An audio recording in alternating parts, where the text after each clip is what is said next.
I was born in Coimbra, in Portugal, and I was the first working class kid to enter the law school.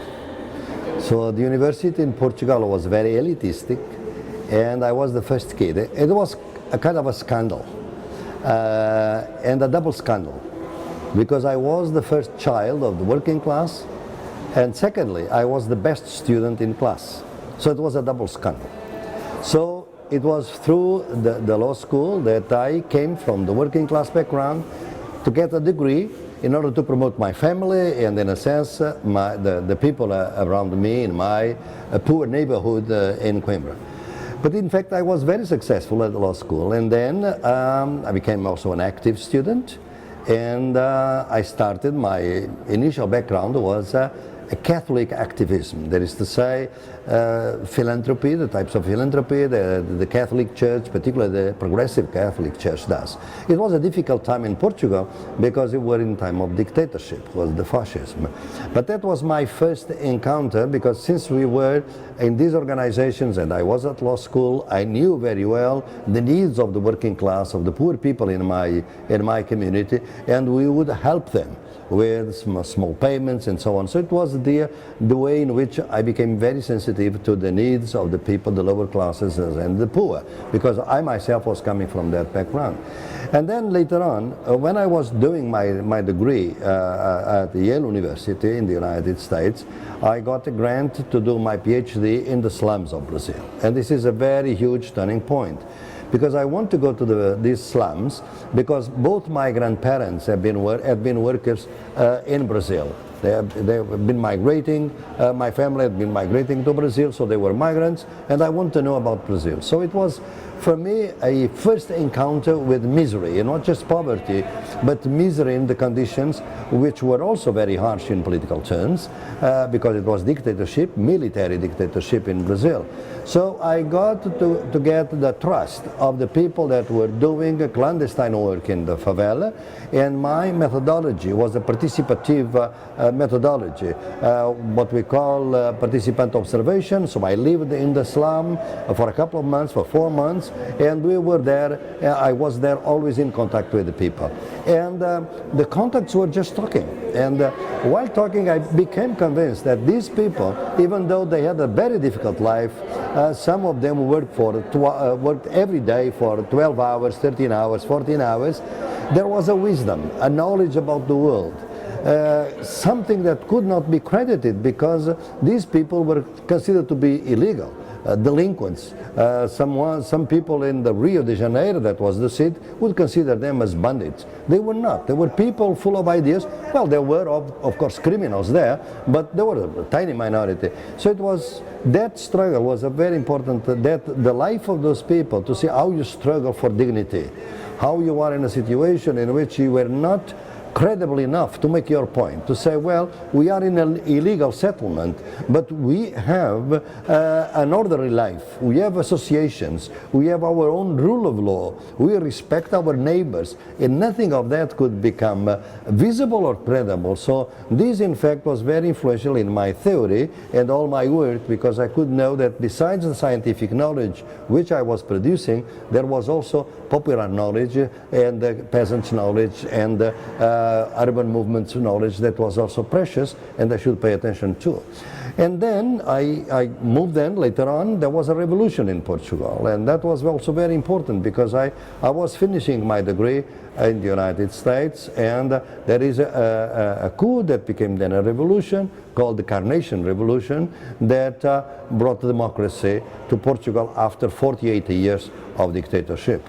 And all of a sudden, I'm very young, become the dean of the School of Economics, because in Portugal economics and sociology are together. By then I had done my degree in sociology, and I became very active in the revolutionary transformation of Portugal. Was in fact a democratic, intensively democratic type of transformation, in order to establish, for instance, the welfare state, democratic rights, collective rights, social political rights, and civil and political rights at the same time.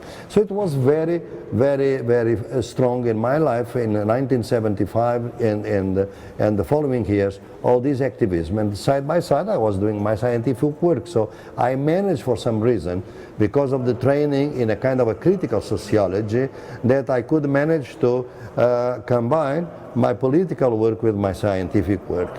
But that was not enough. I think things changed the beginning of 2001 with the World Social Forum, when people invited me. They knew my work and they knew also some of my activism in Portugal, and all of a sudden I saw this wealth of social movements and organizations coming from different parts of the world with different narratives of social emancipation. They were not, my training, initial training was very much influenced by Marxism, of course, and therefore I was very sensitive to the class issues. But I was not very sensitive to the question of patriarchy or the questions of racism and colonialism. And the World Social Forum allowed me to see both the class issue with the race issue, the patriarchy issue. And so I could see in my own development that all these forms of domination in fact worked in tandem. They work together. We see how women, if they are, for instance, black or indigenous women, they are discriminated against because they are black, because they are women, and so on and so forth, and because they are workers. So all these discriminations are brought together. So it was a new generation of activism, then led, because I became known for my work to the indigenous movements, and I became to work with indigenous movements in Latin America, and from then on my work became much more intercultural. At the same time, I was working also in two former colonies of Portugal, because during dictatorship, because I was in the anti-colonial movement, I was not allowed to go to the colonies, and because I was in favor of independence of the colonies. When they became independent, some of the prime ministers and ministers were my friends, and they had been with me in the political and at the university together. So I could go there, and I could start some, I think, post-colonial work on an horizontal basis with my colleagues in Mozambique and Angola, particularly Mozambique and Cape Verde Islands, and I did a lot of work with peasants. I'm still doing that. So I developed over the years a more intercultural type of understanding of social oppression and domination, and it really culminated in an idea that I brought to the Social Forum in 2003 of the Popular University of the Social Movements. So you create an entity which is very flexible, it's completely anarchic, there is no rector, no president, no nothing. What we do is that we organize workshops in which for 2 days, 1/3 academics and 2/3 leaders and activists of social movements, different social movements, LGBT, with women, with unions, with indigenous people, with peasants, with human rights, with ecology, all together, 40, 50 people, for 2 days discussing topics in which you can see what I have developed theoretically as ecology of knowledges, that is to say, dialogues among the academics type of scientific knowledge with the knowledge that comes from the struggle. So the idea of knowledge born in struggle, which is my definition of the proposal I'm making for the epistemologists of the South, is really integrated through these forms of workshops and other articulations. What is the purpose? In fact, is to articulate social movements, because we notice that neoliberalism is more and more aggressive, is rampant, is really globally trying to destroy labor rights, social rights, and political rights, and particularly all the social services that were public, education and health. So there is this trend toward privatization, and the social movements are still very divided. Even here at World Social Forum Montreal, we see some divisions, some tensions, and they don't articulate themselves very well. So that's the struggle in which I'm involved. So I manage, I think I'm lucky in life that I managed to build my scientific career with my long curriculum of books and so on, together with my activism, without transforming science into militancy, because it's a different thing, it's political activism, but have a kind of a dialogue that is mutually enriching for science and for the social movements. That's where I am.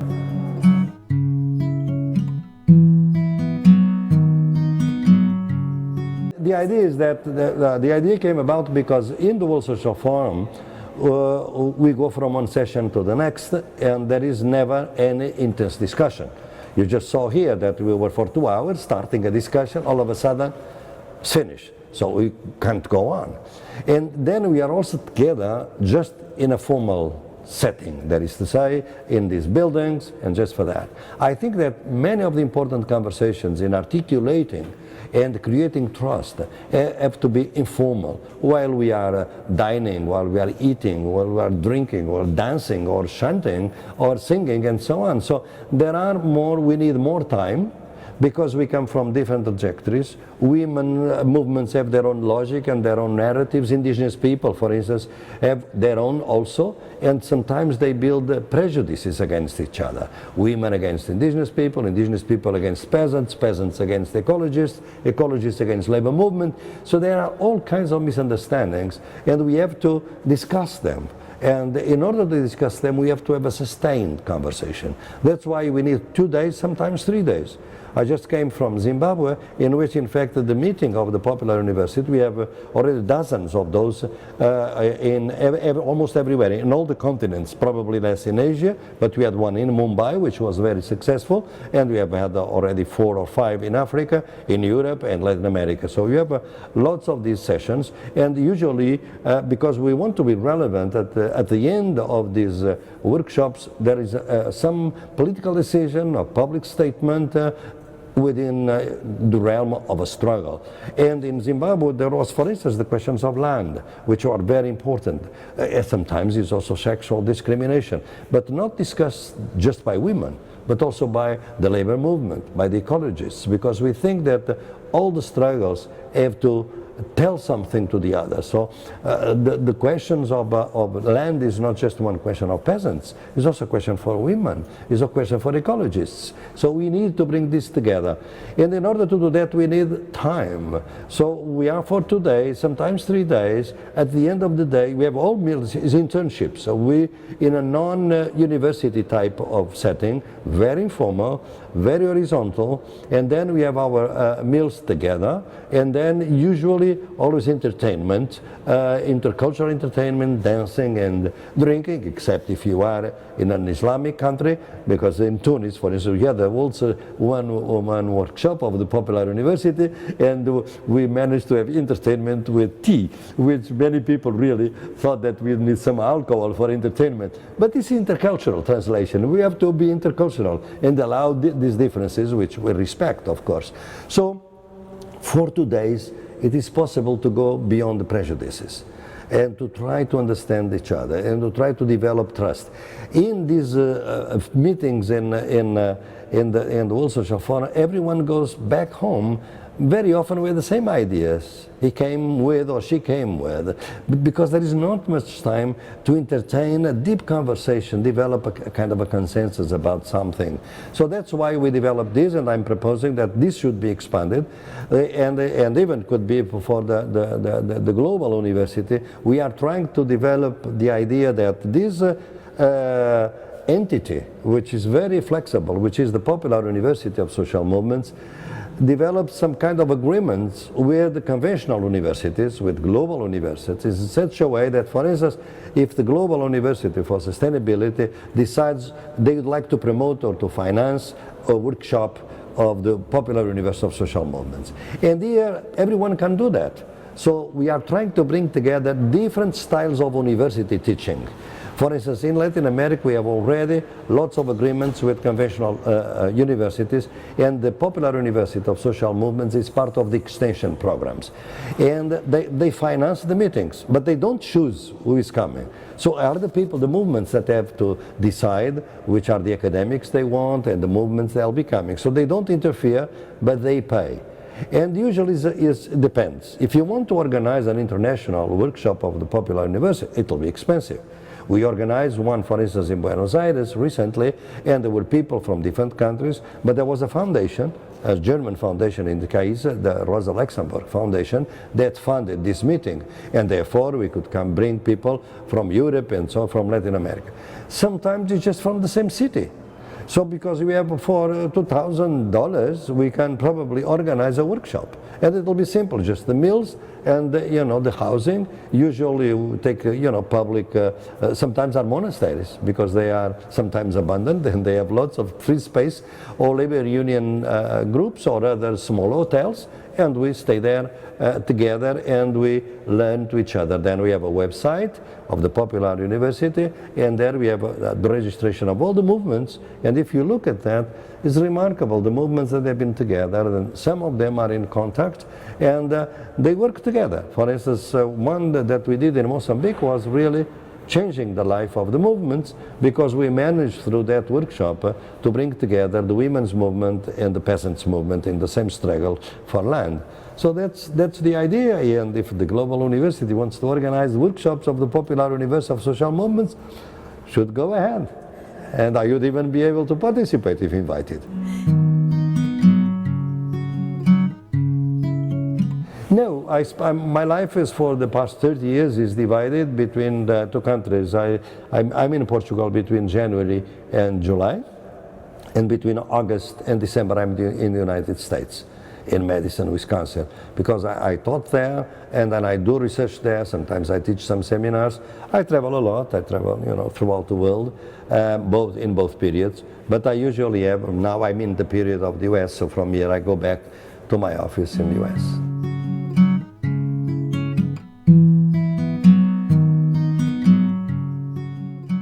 I was in Macau. In fact, I did a book on Macau, and I was there, and I was in contact. I didn't know that you were from Hong Kong. You yourselves, you're persons, but I was in contact with the democratic movement at the time, because at the time it was a colony. It was Chris Patton, I think, was the governor, and was already a discussion, and there was a very embryonic type of democratic movement inside Macau.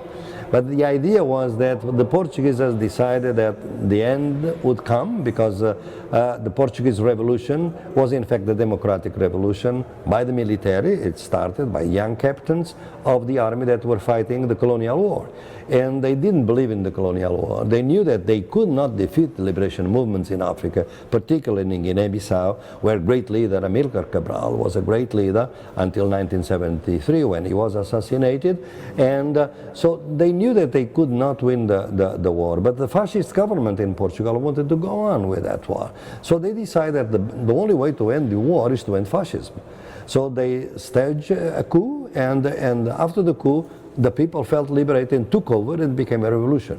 A very democratic revolution, non-violent at all. And from that time on, we decided all the former colonies should go. And of course, they have their own movements. In Macau, there was no movement for independence, but we knew that the Portuguese were in a sense tolerated by China, because even Macau was, the water comes from China. If China decides not to have water in Macau, they just destroy Macau from one day to the next. So I was doing there, I was studying the Caifongs, which are, the local organizations which were the parallel legal system to the Portuguese legal system. And, I had lots of contacts with the Chinese community. The Portuguese government felt that I was a bit, creating problems to the Portuguese government, because they wanted everything smooth with the Chinese. They didn't want to threaten. And I always looked at the Hong Kong, where I saw that was a kind of an embryonic democratic movement, and they probably would like to do something else. But the Portuguese authorities would say, no, Hong Kong is different. We want to end this as soon as possible. It's a small city. There is no chance of building anything here. So they really were trying not to create problems to the Chinese. Well, I was not trying to create problems. I was trying to bring from the bottom up of the society the energies and the criticisms of China, criticisms of Portugal, in a sociological way, in a sense. So I knew that reality, but then, the decision was made to turn the one country, two systems. They apply to Hong Kong. Now I pay a lot of attention to the problems in Hong Kong and democratic energies there, and nobody knows the future of this. It's very uncertain, not only there, but in other parts of the world.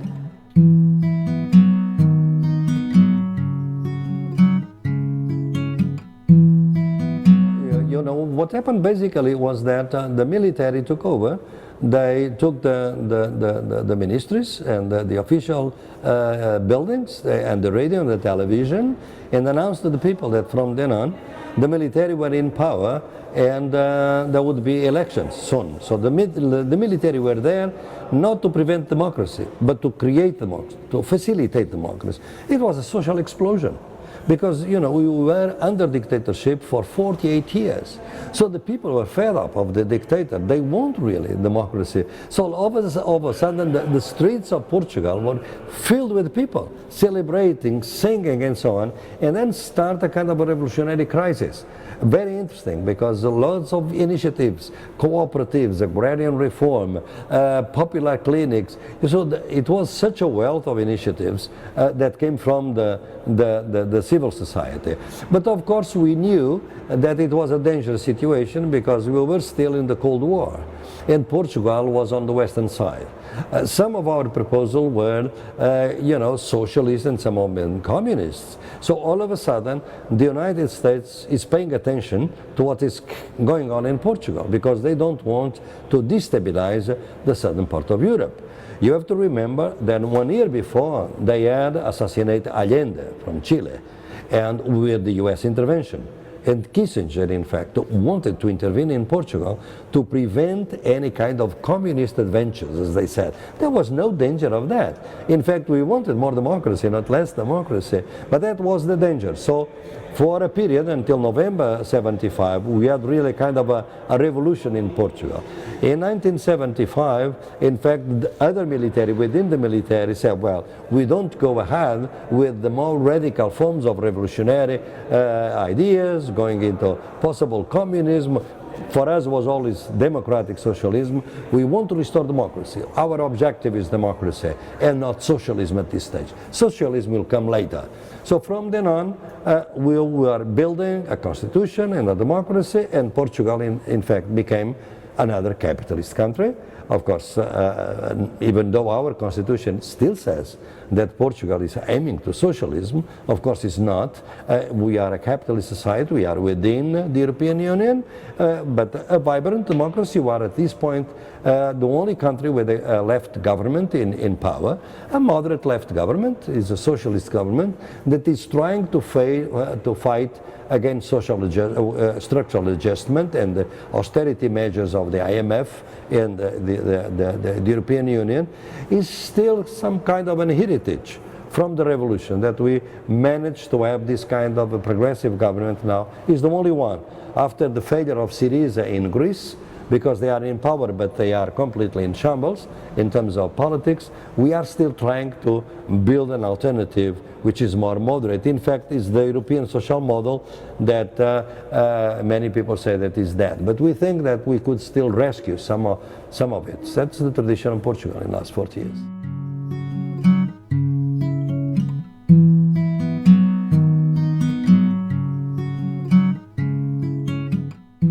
I was never a communist. I was always really radical democratic. So I was with what we call left socialism type of policies. We were in fact against the Communist Party, which was very Stalinist actually in Portugal, and very strong as a matter of fact. And my struggle in fact was two type of branches. One was at the School of Economics, because I became the dean of the School of Economics, and I was really very influential in that school and directing different councils for 12 years. So it was my participation trying to build a new university, more popular, less elitistic, more progressive in the contents and the methodologies. On the other side, I helped to create a cooperative, peasants cooperative around Coimbra, where there was no agrarian reform. It was small holding peasants that want to bring together their farms to build cooperatives, particularly in the dairy type of area and the production of milk and cheese and so on. And I started there as a kind of expert in cooperatives and to help them to set up the cooperative. And all of a sudden I was a member of the cooperative.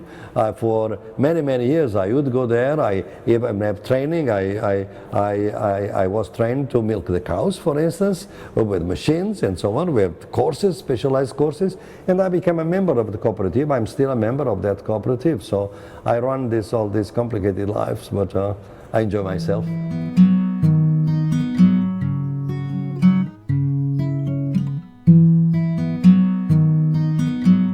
Reform that Portugal is divided in two.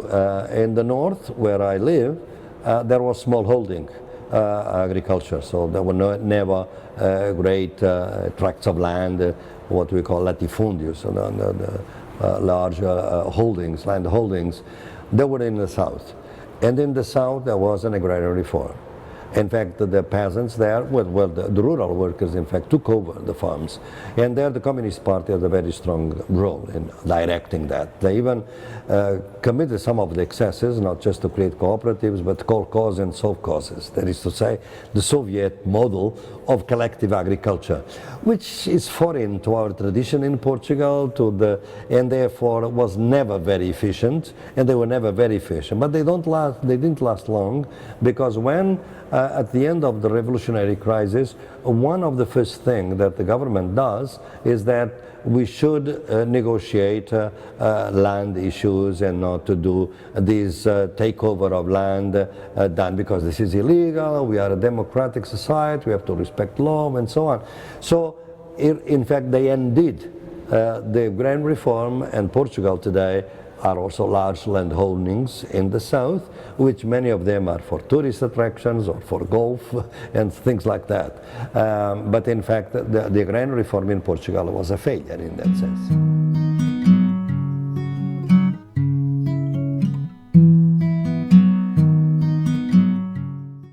Oh yeah, there was an impact. I remember very well because we were a bit far in advance, a bit in advance vis-a-vis the political transformation in Spain. And I had very good friends, they were Democrats in Spain, and we would meet in the border between Portugal and Spain for them to know what we were doing in Portugal.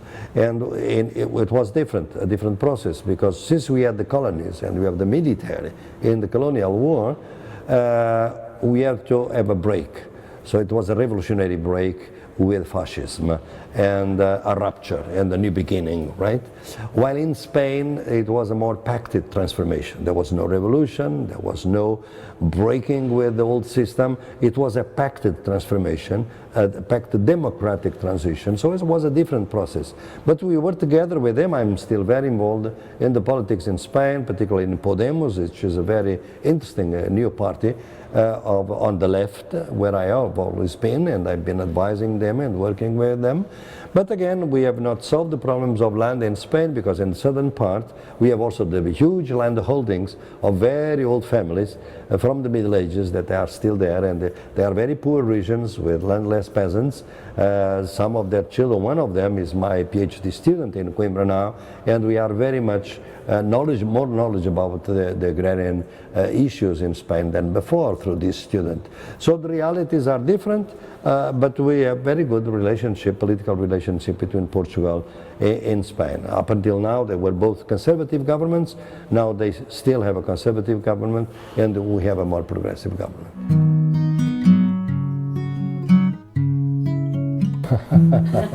Well, probably the happiest moment in my life was, professional life. Of course, I had many happy moments in my personal life as a human being, which I am, of course, and I have my own intimate private life. But in terms of public life, it was the revolution in Portugal, because the revolution was really a major transformation, because there was lots of suffering, people that were tortured, particularly in the first part of the dictatorship, and was oppression. And for instance, when I arrived from the United States at the end of dictatorship, my first classes were supervised by the police, by the secret police. At the back of my class, there were informants for the secret police to see whether I would say something against the regime and so on. And I managed to talk Karl Marx as one of the founders of sociology, and nothing happens. I used a stratagem to teach Karl Marx, so that, but in such a way that they wouldn't notice what I was teaching. I could tell you the story, because what I did was to translate the name of Karl Marx into a Portuguese name. And of course, the police didn't know that I was discussing Karl Marx because I was talking about a guy, a very important guy called Carlos Marx, which is the Portuguese rendition of Karl Marx. So that was a stratagem to evade the police. My energy comes from the movements, from the people with whom I am, and from the struggles, because if you are alone in your office, just reading books or writing books, I write books, of course, and I've written extensively, but if you just do that, you get very lonely. And even your successes, for instance, I'm one of the few, well, even in Europe, you know, in social science, we don't have many people that are published in Chinese. I have 2 books published in Chinese in Beijing. And so one in the Sociology of Law, and one, believe it or not, is called The Rise of the Global Left, was published in London by Z Books and was then published in China. So the books are important, but then there is my activism, and the energies come from all these movements, the work that I do with them, the struggles in which we are involved, and they are very important struggles, very dramatic in some senses, like the ones I'm involved now in Mozambique, and the energy comes from theirs. If people in such a difficult life with so much suffering manage to still believe in a better life, in a better world, I'm a privilege, why shouldn't I? So the energy comes from them.